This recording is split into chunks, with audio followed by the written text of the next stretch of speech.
For the most of my childhood, I grew up in Mississippi, and so one of my favorite outdoor places are the bottomland hardwood forests in the Mississippi Delta. My favorite place actually in the entire world is a little bitty back bay on the lower Laguna Madre called Rattlesnake Bay. I most enjoy spending time in my canoe with my kids, and maybe fishing, maybe not, maybe just looking at the flowers or the birds.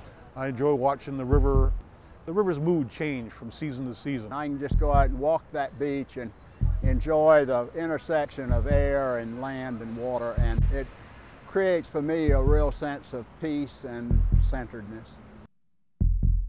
Global warming. It threatens to forever change the land and waters hunters and anglers hold sacred. Global warming became real for me when I was fishing my favorite smallmouth bass stream, the Susquehanna River in Pennsylvania. The water was so warm, we didn't even want to be in the water. We are ground zero for some of the effects of global warming, in particular sea level rise. Climate change and global warming represent additional threats, additional stressors to the wildlife populations, the habitat, the plants and animals that call Iowa home. When I grew up in New Hampshire in the 60s, you need snowshoes to get around in the wintertime. You could snowmobile anywhere. Ice fish pretty much from November through March, and now the ice is missing. But these hunters and anglers will not sit idly by. I'm here to talk to my elected officials and others in the Michigan constituency. We just can't afford to wait any longer. It's going to literally affect the economy of the state if global warming is allowed to continue. From coast to coast, this is their story.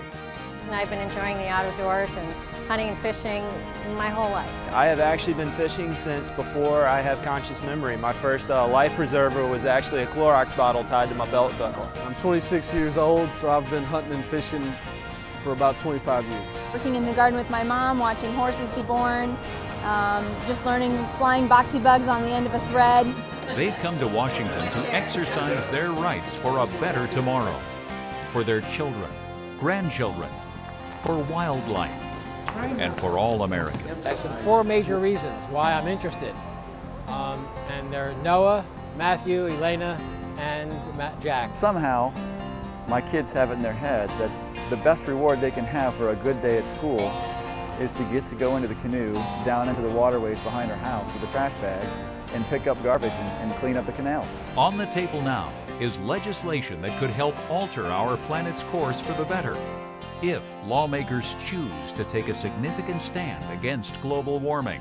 We can do this. We have the technology, we have the means to do it. It's 2% a year into a long-term trend for at least 40 years and produce an 80% reduction. 2% is not a huge amount to ask. Fish and wildlife around the country and really around the world are already seeing the effects.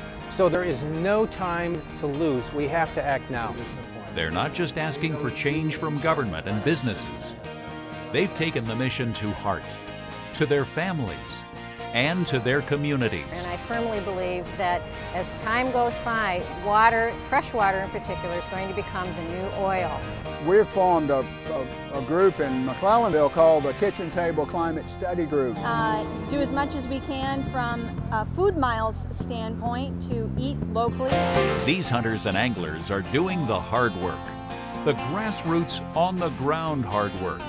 They're fighting for the future of our planet, and they want you to join them.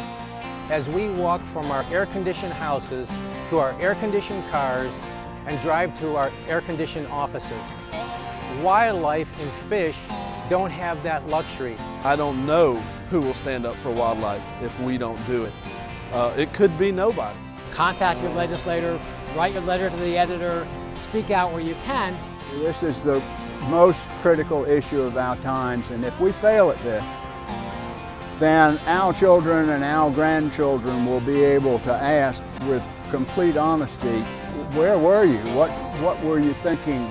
Why didn't you do something? And we can't let that happen.